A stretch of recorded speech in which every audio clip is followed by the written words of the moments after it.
Hi, everyone, and welcome back to Age Gap Love Story. I'm Carrie. I'm Ellen. And we are a married couple with a 32-and-a-half-year age difference. And if you've been following us for a while, we are back. I noticed the other day that we had not posted a video since I think January 23. I know, and we apologize. I felt for a long time that we kind of left you hanging, and it wasn't on purpose.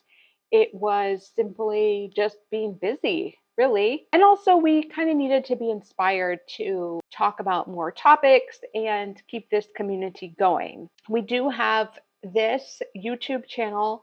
I put the audio on our podcast, same name. And then we have other sources where we post things, Instagram, sometimes TikTok, and we have a private Facebook group. So those are the ways that you can stay connected, and all those links will be in the description of the YouTube video. So today we're going to be revisiting a topic we have discussed before, and that is differences in life stages within age gap relationships. And I think I first heard about this when Alan and I got together. I think maybe I heard it from a therapist who said that one of the risks of age gap relationships is when you have a difference in life stages. And that made a lot of sense to me when I was in my 20s and Alan was in his 50s. That did make a lot of sense. And I felt as we got older, now at this point we've been together almost 27 years. And counting. Yes. So I just assumed that once we both got older, I guess, that there would not be a difference in life stages. It honestly never occurred to me. And then recently, Alan saw a YouTube video that talked about a life stage that happens. I don't know, the video made it sound like when you're older, 70s, 80s. Yeah, but then when I looked it up, because it was very interesting, this was a new concept to me. It even talked about this life stage happening earlier in the 60s. I think it depends on your experiences in life. For some people in the 60s, some people 70s or 80s. Yeah, I think for me, it was in my early 80s. Okay, so at this point, we always get asked about our ages. Alan is 83 and I'm 50. And so specifically this life stage that we're talking about, I also just want to give some background. Alan and I do not have a background in psychology. I think I took one class in college. And so while I do have a background in nutrition, and I did take a class it was called Nutrition and Aging, which I enjoyed very much. Neither one of us are really familiar with psychology. So, and that is what we're getting into really with this life stage. So I had to do some digging, and I'm not going to link to that. I guess I could link to that YouTube video, but then when I looked at it closer, I realized it's all AI generated. So I don't know, I guess I could link to it, but just so you know, it is, if depending on how you feel about AI stuff. But this is a legitimate theory, and there are studies, or at least a few studies, and I'm not even sure if there's books, but there's a few resources. But the theory is called the Socioemotional Selectivity Theory. It's very nebulous. It doesn't really say much, but then it's kind of characterized as a shift towards meaning. And then the research that I found said that it was a theory developed by a psychologist. And I know it sounds very kind of obscure, but essentially it says that younger adults see time as expansive and are focusing on gathering knowledge, building careers, forming new relationships. And older adults perceive time as more limited and begin to prioritize depth, emotional satisfaction, and meaningful relationships. And so, may I add something? Yeah, of course. I know this all sounds very complex and scientific, but the way that I would express it is that as you get older, your tastes change, whether that's in food, entertainment, clothes, whatever. And the way I think it affects people socially is that you find that you have less interest or patience for things that you did in the past.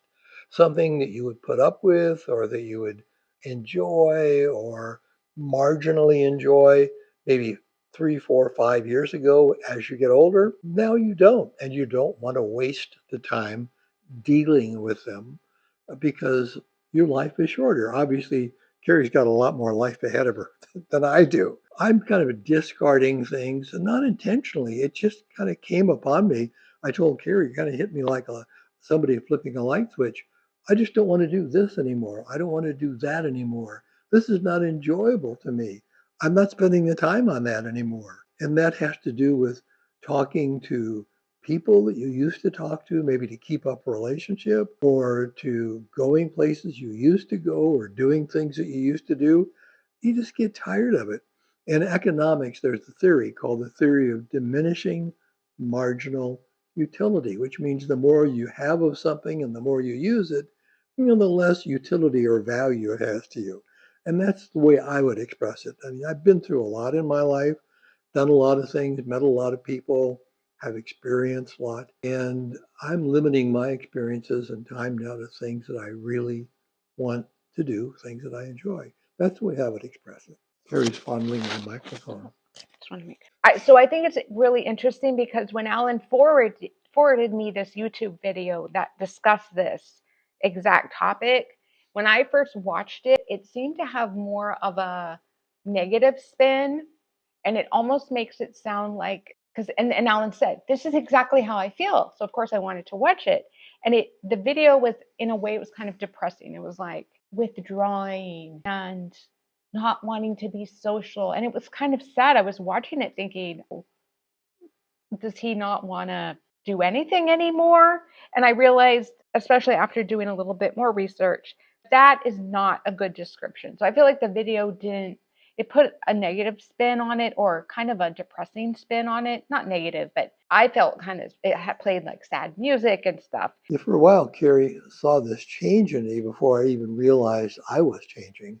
And she said, don't become a cranky old man. Don't get grumpy in your Well, old age. if you watch our last video, I did not come up with the cranky old man face Well, phrase. yeah, but anyway, that was the grumpy old man, maybe. But it isn't that really, and it isn't sad. It's just focusing more on the things that you really want to do. And it isn't that the things you used to do are bad, or that people that you used to have an interest in that you don't have as much an interest in the future. It isn't that they're bad. It's just that your tastes change, your interests change, your time that you can allocate to things change, whether you want to or not. It just happens. That's how it's affected me. Yeah, and I think some of this research explains it too. It talks about that social networks not even necessarily becoming less social, but focusing on more fulfilling relationships and not having obligatory connections that feel superficial or draining, but choosing depth over breadth. And where it's, let's see. And also, I think one thing that came up in the video was that as you get older, you possibly have less energy sometimes. And so you want to be more selective in how you use your energy. Not just physical energy, but because I have a lot of physical energy, it's mental energy to spend time on things that you find frustrating or not satisfying.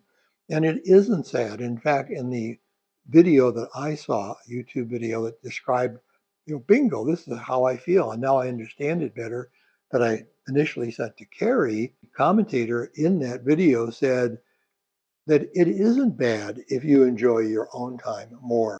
And I have to confess, I have read so many times where they say the best way to a happy aging process is, eat well, exercise, and have close personal relationships. I don't have a lot of close personal relationships, and it doesn't bother me one bit. Now, maybe that's just me because I spent a lot of time alone when I was growing up because my parents were working. And so I was alone a lot. I can entertain myself. I don't need to be with people. I don't need companionship. I don't need somebody looking over my shoulder or talking to me all the time. I don't need it. I don't want it. I avoid it now.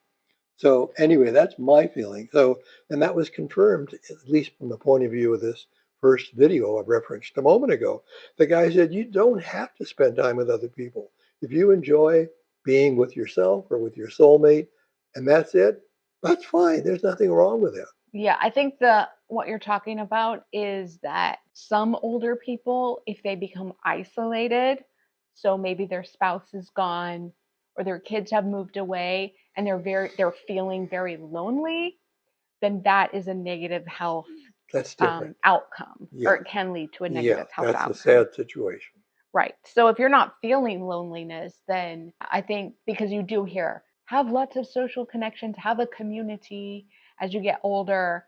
But I think it doesn't appreciate, first of all, that people are individuals and have different tolerances for that thing. And then it also doesn't take into account this theory of aging. And just want to talk a little bit more about the research I found because I think it's interesting.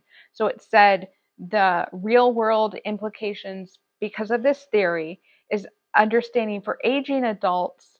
If you, by talking about this theory, we're normalizing this desire to simplify, downsize social obligations, or retreat from draining relationships. So would you say that's accurate? Yes, it is, actually. It's Yeah. like getting rid of baggage, just like decluttering. Maybe that's the best analogy I can think of. Everybody's talking about decluttering, and it's like decluttering your life Okay. to me. And then the other implications of talking about this theory and understanding is for the younger generations, or like in my case, me, in an age gap relationship, the younger partner, recognizing that older loved ones aren't withdrawing, but are instead investing more wisely in what truly matters. Right now, this does not mean I'm infringing on Carrie's relationship with her friends. She can spend as much time with her friends in as many ways or shape or form as she wishes. That's fine, because I appreciate that her attitude towards life is different than mine. So that's fine, for each his own. Right. And I think if we were the same age, that still doesn't mean that I would be in this stage. Maybe I would be. I think you'd be more social. I think women tend to be more social, particularly with other women, than maybe men are. Right.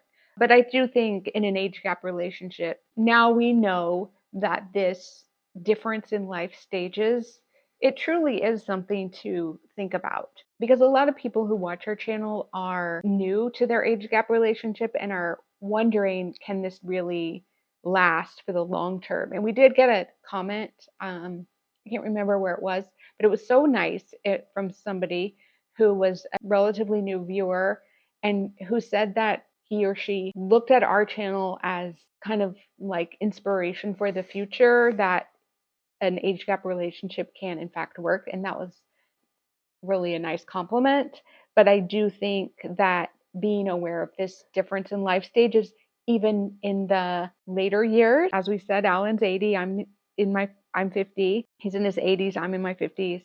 It's still He's in your 80s. it's still an issue.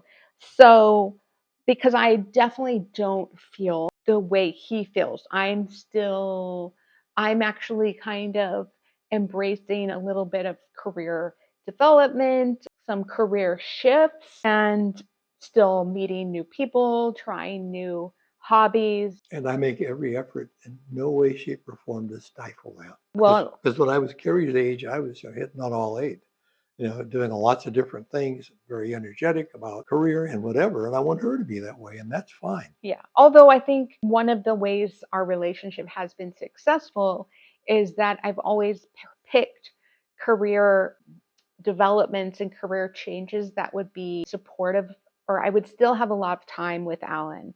So in the past, I have had, or I've turned down career opportunities where, for instance, I'd be working in an office from 9 to 5 because I didn't want to be away. Well, it's also not, I've done that before and I don't really thrive in that kind of environment.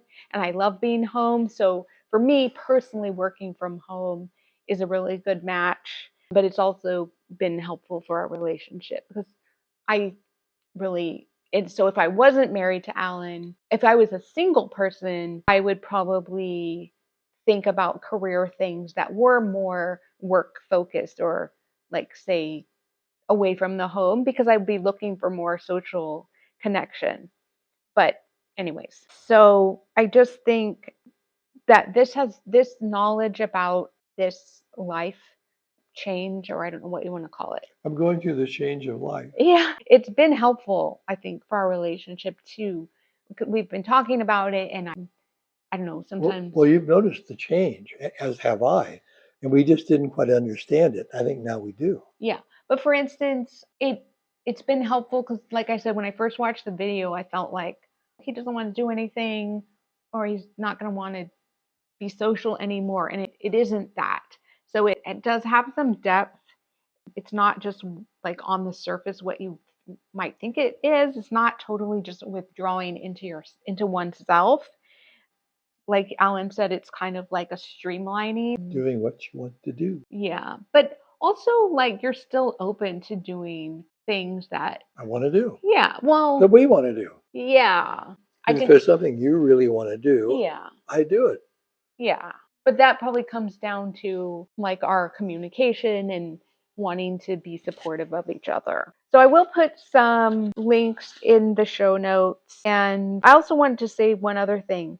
When I was doing research about how this theory affects age gap relationships, I think in my mind and in our experience, having an age gap or an age difference has been beneficial for each other. So Alan has brought a lot of like stability to my life, Wisdom. and maybe I've brought more of like a vitality and a freshness to his life, would you say?